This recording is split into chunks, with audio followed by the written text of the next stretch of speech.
ladies and gentlemen, I am OmnusI, here in my lair. Thanks for joining me again today for another RPGaDay episode. And today's episode is the 16th, fitting for the 16th day of August. And the keyword is dramatic.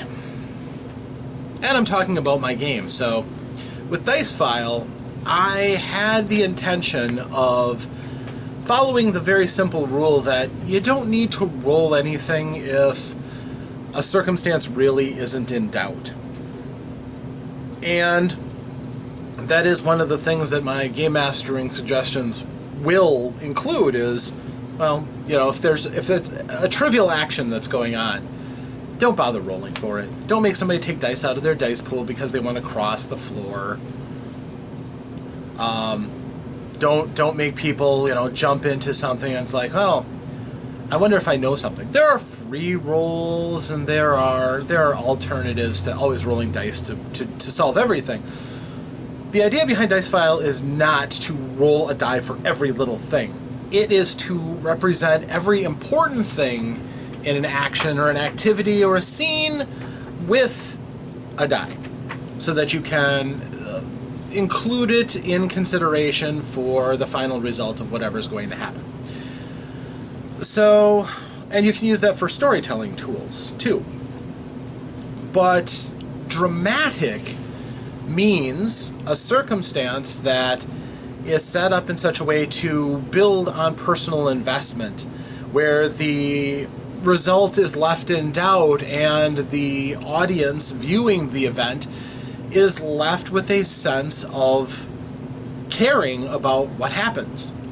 And you hope that's, you know, fairly deep caring, that people are going to care about their characters. You definitely want that.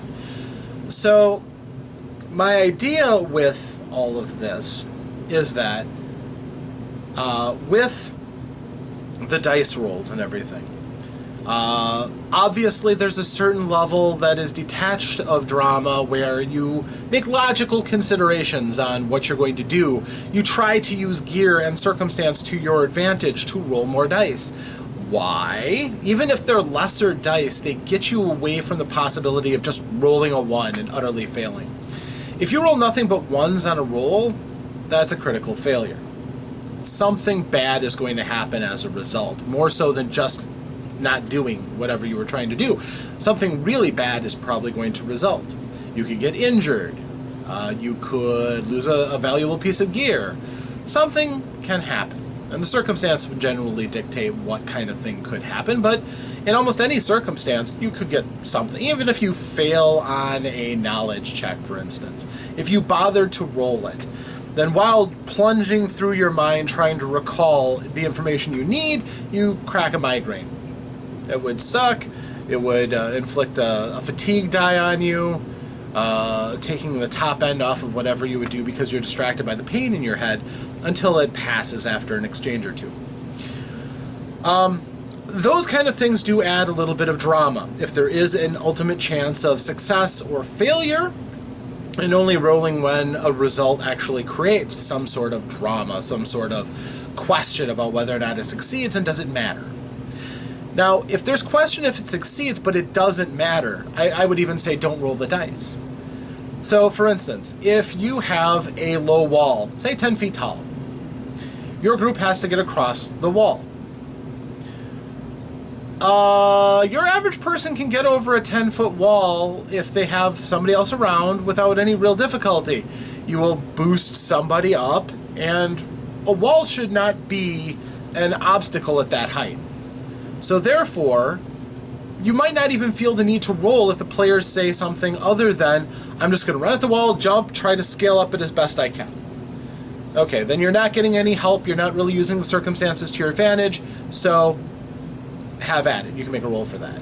That's if speed is essential, in which case then there is a negative consequence of not getting over. You are slowed. But if there's no pressure or anything like that, and you get a group of, say, 4 or 5 people, and there's a 10-foot wall, getting up that wall should not pose a real challenge if everybody works together. 2 people stand side by side and let somebody up onto their shoulders. Okay. that should allow somebody to get to the top, and then once they're on the top, they can lie on and help pull people up. Eventually you will get over. It'll take a little time, but it's safe and secure. It's nothing too challenging.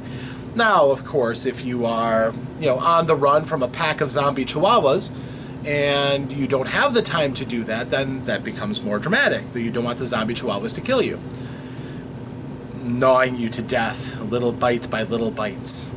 Truly frightening. So, there are elements saved for the dramatic. Now, on the other side, I really never loved almost any critical hit table I came across for one very important reason.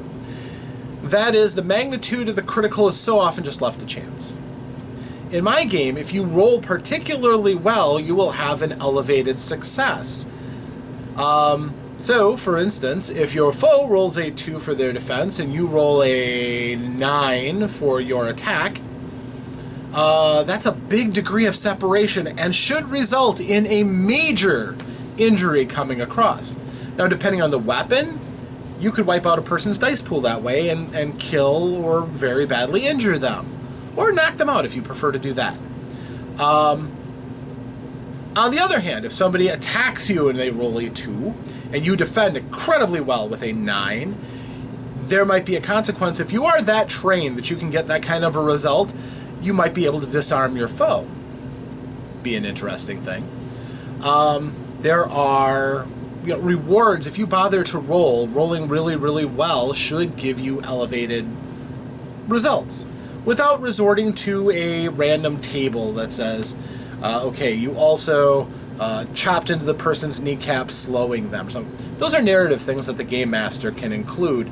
Narrative calls on criticals have been something that have been around for games for quite a long time. And they were really exemplified for me in Matt Finch's excellent work, A Primer to Old School Role-Playing. Basically just that. If you roll really, really well, the DM or Game Master, is perfectly free to throw in some sort of extra consequence as a result of how well you did. And there's nothing wrong with that kind of narrative reward for doing well, doing what you're trying to do. It especially comes satisfying if you get the dice to roll really well because you bother to role play and put that extra effort into getting that kind of a result. That's a good thing. It's a good thing. Also,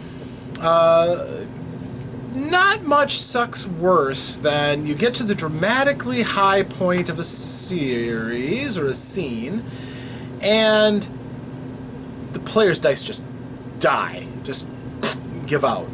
Now, there's nothing you can do if the dice really matter to stop dice from killing something. It can happen, that's why we roll them. There's an element of ultimate possible failure in anything that you do rolling dice. At least if you're rolling, real dice. So, but it sucks for your story. It takes away from the drama. It's a real kind of a buzzkill. So in addition to, the possibility of throwing in circumstantial dice, also the rest of the group, once a game, can throw out, again, I'm still calling them pity dice because I haven't found a better term for them. I guess you could call them cooperation dice or, willpower dice. You will the other person to do better.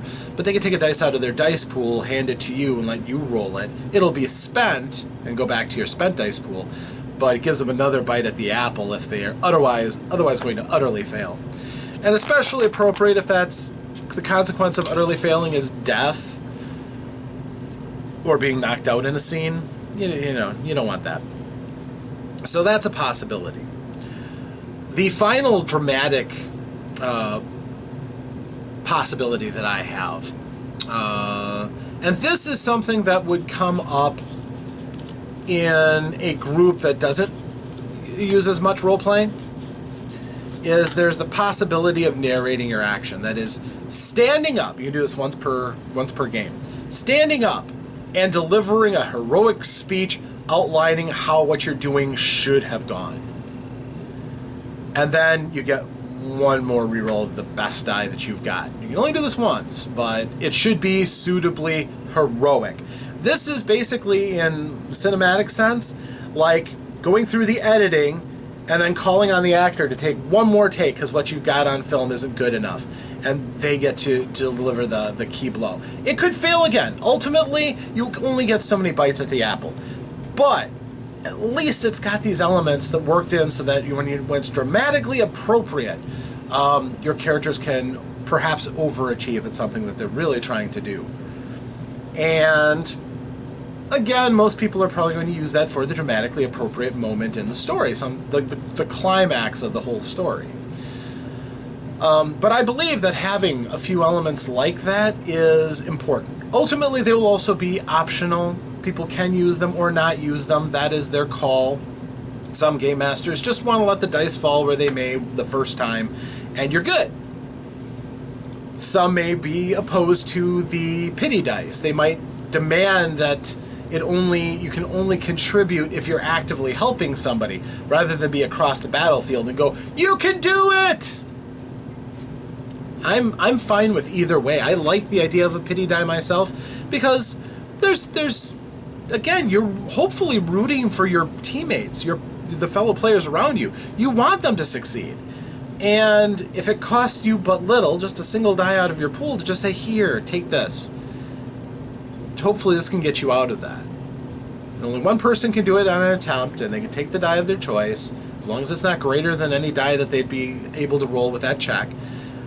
Yeah, I think that's not terrible. We've all, if you've played role-playing games to any extent, you've seen somebody come up with that unfortunate circumstance that they needed it, they wanted it, and just fell short because the dice betrayed them. This gives you some element of control about that, which players generally seem to like, having a little bit of control over the narrative. So, those are the dramatic elements primarily of my game. Hopefully you find something in there that's interesting. And again, it's all optional. So if these things don't work for you, or if they all work and you want to use all of them at once, perfectly fine. Perfectly fine. I found that it doesn't unbalance the game to allow things like that, because, as in a good movie, generally you don't want the bad ending of the party getting wiped out. At least not to dumb fate. And having a dramatic character death can be fine, but if it's against the half-blind kobold that you're supposed to trounce in a single hit, and he gets insanely lucky and kills you with a blow, it's not much fun. So, although it can be used for good stories down the road. I could certainly tell you about a story about this slick, cool Shadowrunner who went into a subway and got tangled up with a hobo and got beaten within an inch of his life. But, yeah, old, homeless guy just beat the daylights out of him. His dice failed so badly. At that point, anybody might have thrown him a dice in my game, a die, but probably wouldn't have, because he almost deserved it for what he did. But anyhow, thank you for joining me. I'm Rob. This is how I like drama. If you're going to include mechanics to stoke up some drama, I think these are decent ones. And again, I think high rolls should deserve their own reward. So that's what's baked into my game, because when you make your own game, hopefully it is just the way you like it and has all those elements that you're looking for in a game. So thank you for joining me. I am Rob, and I will see you hopefully tomorrow for my next RPGaDay video. Thank you, and farewell.